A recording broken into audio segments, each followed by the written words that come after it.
as perguntas serão feitas após a próxima palestra, que é o uso de bioinsumos, ferramentas em prol da sustentabilidade, caso prático, com o Rodrigo de Moura Silveira, da Estância Chalé. Boa tarde a todos. Agradecer primeiramente ao professor Paulo aqui pelo convite, né, de estar aqui representando hoje a Estância do Chalé, que é uma propriedade de Cachoeiro do Sul, faz divisa com Caçapava e Santana da Boa Vista, fica aproximadamente 88 quilômetros daqui. Uma propriedade que geralmente está despontando nas atividades que vem se propondo a fazer, né? Uma propriedade que desde 66, do comando do seu Armando, pai do seu Ricardo, que está aqui presente hoje, a segunda geração, que estamos indo para a terceira geração, né, de sucessão, que é uma coisa, quem sabe que é bastante difícil as empresas irem sendo sucedidas pelos seus familiares e tendo êxito nas atividades. Eu fui contratado há 2 anos atrás, trabalhava no IRGA, com o colega Pedro, que está aqui também.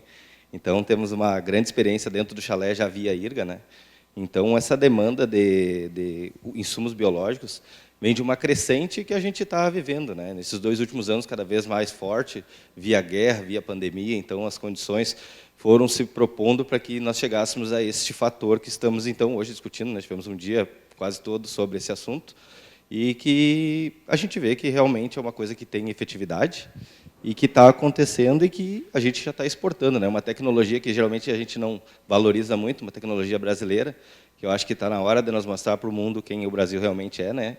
Não só em vender matéria-prima, mas também em exportar tecnologia, que está aí, está visto. Eu sempre uso um exemplo comum para quem duvida de biológico, né? Como é que se coloca nitrogênio em soja?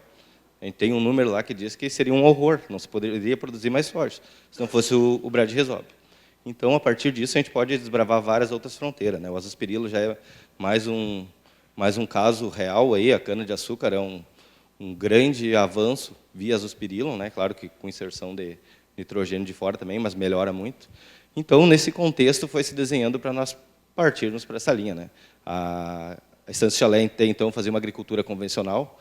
Uns 3 anos atrás, se começou a fazer MIP, né? Seria o manejo integrado de pragas e doenças, que isso nos deu uma grande condição de poder se apropriar dos bioinsumos, né? Como a professora falou ali da questão da insegurança do produtor, de ficar uso ou não uso. Quem realmente acompanha a sua lavoura e faz o MIP, sabe que pode ter a condição exata de se utilizar desses bioinsumos.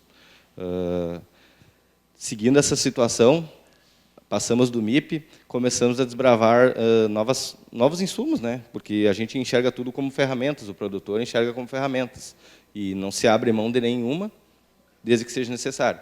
E os biológicos, devido, né, o fundamento que ele tem de preservação, da sustentabilidade, do enriquecimento do bioma lavoura que a gente faz ali, por trás disso tudo também vem a questão de se fazer uma rotação de cultura, se utilizar todos os termos agronômicos para se poder ter realmente uma situação que vá dar condições para esses biológicos, né? A aula que a professora deu aqui foi da base para tudo que eu vou falar aqui, então não preciso ficar me repetindo. E, a partir disso, a gente foi buscar quem estava trabalhando com isso. Eu tinha contato de uma colega, Camila, que hoje ela é uma das sócio-fundadoras da Bioin, que trabalhava com tricograma, que é uma microvespa que faz controle da lagarta, né? Foi a nossa primeira experiência com um biológico, que seria um macro-organismo, seria um micro, né?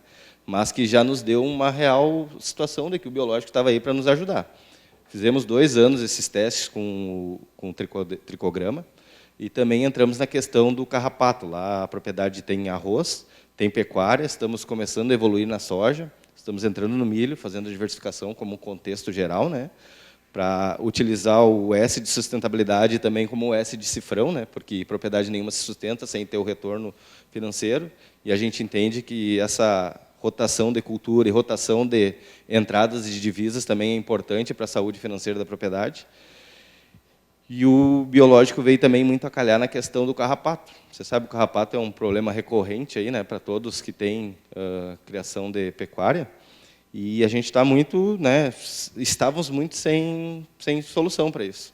E uma das soluções que a gente encontrou foi o biológico. E a gente teve um manejo super interessante até certo momento, quando alguma das condições ambientais ali foi quebrada, né, altas temperaturas, baixa umidade, não tivemos como manter o controle somente com o biológico, mas a gente entendeu que também era possível. A partir disso, né, a empresa hoje tem um conselho que faz parte da gestão da empresa ali, que organiza muitas das coisas que estão acontecendo. Tem uma demanda muito forte que é via terceira geração, que é o Tomás, um cara que a gente está sempre citando ele onde ele vai, né? Ele um cara com uma cabeça muito aberta, enxergando coisas que acontecem no mundo e trazendo para dentro da fazenda, né? E nós não podemos se fechar e não ouvi-lo e trazer o que pode nos agregar. Então a gente foi muito por ele. Aí tivemos a sorte de o Fernando Cantarelli nos indicou a nossa propriedade lá para a Tiana. A Tiana foi nos fazer uma visita, juntou, né, a fome com a vontade de comer. Então a gente se reuniu, fizemos uma volta lá pela terra da Tiana, lá Cruz Alta, Panambi lá. E conhecemos produtores que já estão há 6, 7 anos. E tivemos aula, né? Tivemos aula lá, porque quem está fazendo realmente se apaixona, realmente entende que é um contexto, é uma engrenagem que faltava rodar, né? A gente viu hoje de manhã nas palestras aqui, mostrando o que é um solo que tem uma vida e um solo que não tem uma vida. Então, a gente estava atingindo níveis de produtividades que não se alavancavam, porque o solo realmente estava exaurido. Hoje, com a biologia do solo sendo reativada, a gente consegue estar num outro patamar, que é o que a gente busca fazer. Então, nessa visita lá com a Tiana, teve uma fala bem interessante, foi do Maurício Alzani. Não esqueço, ruim de lembrar o nome, mas esse eu não esqueço, porque ele me falou uma coisa bem interessante. Até foi comentado aqui há pouco tempo. No primeiro ano, vocês podem sentir o baque. Pode ser que caia a produção. Mas depois do segundo, terceiro, vocês vão ver que a coisa melhora. Melhora como um todo. Melhora a questão do custo da lavoura, melhora a questão do ambiente que vocês vão estar trabalhando, melhora a condição do teu colaborador que está ali contigo. É um outro entendimento de uma nova agricultura, que é o caminho que a gente está vendo que está sendo tomado, né? Eu tive a possibilidade de acompanhar aqui os 3 dias de palestra, que acabam todas se unindo nesse mesmo fator que a gente está combinando hoje aqui, da questão dos bioinsumos. E fico bem feliz, porque às vezes a gente está lá fazendo e fica, né, estou vendo o resultado, mas será que eu estou isolado aqui? Não, a gente está caminhando na mesma situação, né? E um professor que a gente tem como exemplo aqui, foi colega do Ricardo, e a gente está, quando pode, tem ele lá, né, Ricardo, que é o Marquesan, que é um cara que é o São Tomé, só acredita vendo. Ele está testando, está vendo as situações. A Mara, que é nossa colega, né, Pedro, também já está se propondo para o ano que vem trabalhar muito com biológico. Então, assim, a gente sabe que aquele passo dado, né, um passo que vai para frente e não volta para trás.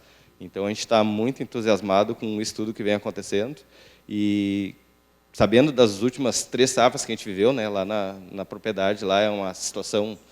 Quando eu entrei lá, o Ricardo já me falou que era um lugar que não chovia muito, e com esses estresses que a gente teve, aí choveu menos ainda, e a gente tentou fazer o máximo possível do que tu comentou aqui, das questões ambientais, de aplicação noturna, de aplicação antes da chuva. Então, a gente tentou fazer o máximo disso. Sabe que algumas coisas escapam da mão, porque o operacional, às vezes, foge um pouco do perfeito, né? Entre o feito e o perfeito, nós temos que fazer, e as coisas não esperam. E a gente pode deixar bem claro que, nesse primeiro ano que a gente entrou de cabeça no biológico, né?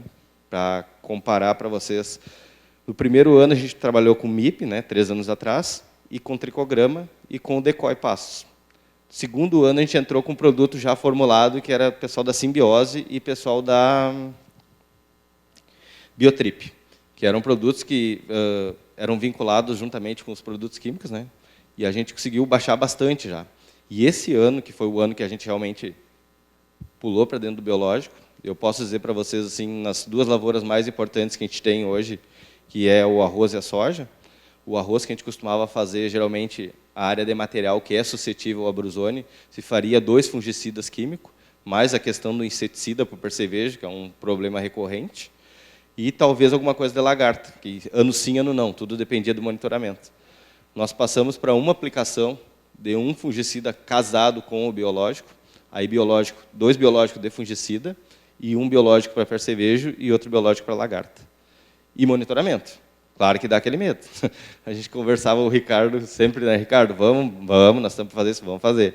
Nós ia na lavoura, olhava a lavoura, passamos, né? Passamos super bem com o arroz, não teve dano nenhum da questão de fungicida e fungo, da periculária, no caso, o brusone. Não teve percevejo, foi uma coisa muito interessante, porque a lavoura ela vai apertando, né? Conforme ela vai apertando, o percevejo vai indo junto. Na última lavoura, sempre quando tu colhe, tu larga o arroz, está aquele monte de percevejo rolando por cima, né? Esse ano nós não tivemos esse acontecimento. Então, a gente entende que e a parte da lavoura foi somente a parte que era suscetível tratada. O restante foi feito somente bordadura e canais, que é de onde geralmente o inseto entra para dentro da lavoura, né? Com a questão do biológico. Então, assim, é um resultado muito interessante. E uma coisa que eu digo para quem ia lá, assim, mas tu não vai fazer uma aplicação de um químico, qual é a tua garantia? Assim, o químico me dura 7 a 15 dias, dependendo do potencial que ele tem. O biológico está vivo. Se tem um invasor, vai ter um inimigo natural para estar combatendo. Então, foi mais ou menos esse o balanço que a gente via dentro da lavoura. Existia algum percevejo? Com certeza existia, mas que nem a gente via nos outros anos, né? Não foi. Aí muitos me diziam, é um ano de baixa pressão. Concordo plenamente, mas é uma ferramenta que eu tenho para se utilizar. Aí me dizem, num ano bom a gente vai seguir fazendo monitoramento e, se for necessário casar o biológico com o químico, não temos problemas nenhum em fazer isso. Eu fiz um trabalho enquanto estudante na Universidade Estadual do Rio Grande do Sul com um produto da Bayer, que é um biológico, a Bayer já trabalha há bastante tempo, que é o Bacillus subtilis, casado com um fungicida químico, daí todas as marcas que a gente tem, em placa de vidro, né, para ver o controle. O fungicida sozinho entregou os 15 dias. O fungicida com o Bacillus entregou 25 a 30 dias, dependendo do fungicida. Então, existe um sinergismo, que as ferramentas podem ser agregadas. Tudo, basta saber as compatibilidades também, né? Para isso tudo tem ferramenta para a gente se utilizar. E na questão da soja, que geralmente a soja lá na propriedade se fazia de 2 a 3, dependendo do ano, dependendo da pressão e da condição da soja, 2 a 3 de fungicida, uma bamectina para o ácaro, que dificilmente escapa, nem que seja preventivo, tem que fazer, questão do percevejo, e hoje em dia, com essas sojas intactas, aí, a lagarta está muito pouca, né? E o ano de pressão baixa também, então, mas com o biológico a gente trabalhava na parte do preventivo. Então, a gente conseguiu substituir 3 aplicações de químico casada com os inseticidas nas situações por 3 aplicações de biológicos, com uma no meio, no fechamento da linha, com um químico para garantia de doenças de fim de ciclo. Que a gente sabe que doenças de fim de ciclo, o biológico não tem tanta capacidade de segurar. Então, a gente usou os conhecimentos e acabamos fazendo esta relação.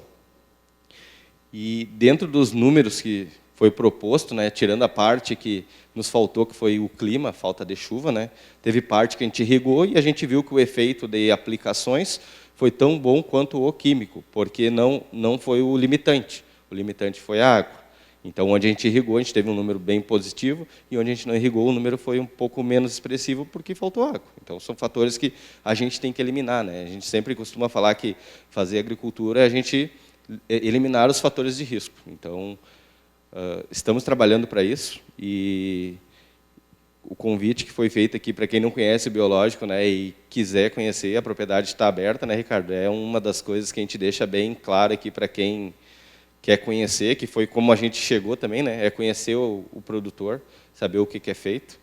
Então, nós vivemos esse momento de transição e acredito que para todos está sendo muito bom. O pessoal do conselho que traz isso para nós, foi apresentado para eles essas atividades, ficaram muito felizes de praticamente no primeiro ano de realmente entrar no biológico, conseguir substituir quase que 90% das aplicações que eram feitas por biológico. Mas também é aquela situação, é uma ferramenta, né? Foi apresentado bem claro para todos, e aqui para vocês também, é uma ferramenta que nós temos como a ferramenta do químico, como a ferramenta da agricultura como um todo. Então, a gente está tentando fazer essa agricultura do S de sustentável, do S de rentável, do S de bom para as pessoas, do S de bom para o ambiente, em cima disso, se utilizando de ferramentas menos agressivas, se utilizando das técnicas que já existem e que, por hora, a gente faz meia-culpa de que os movimentos acontecem muito dinâmico dentro de uma propriedade e que a gente está tentando dar aquele passo atrás para voltar a fazer a coisa da forma correta, mas que nós estamos caminhando para isso. E fico bem feliz de poder compartilhar num ambiente que está todo mundo vivenciando isso, né? E quem não está vivenciando está pensando em fazer, porque se está aqui é porque está abrindo a mente. E digo que é um caminho que nós vamos ainda gerar muitas riquezas, riquezas financeiras, riquezas de pessoas que estão descobrindo isso, porque podemos dizer que estamos explorando 1% desse mundo ainda, não sei se chega a 1%, né? É muito vasto, tem muita coisa para se descobrir.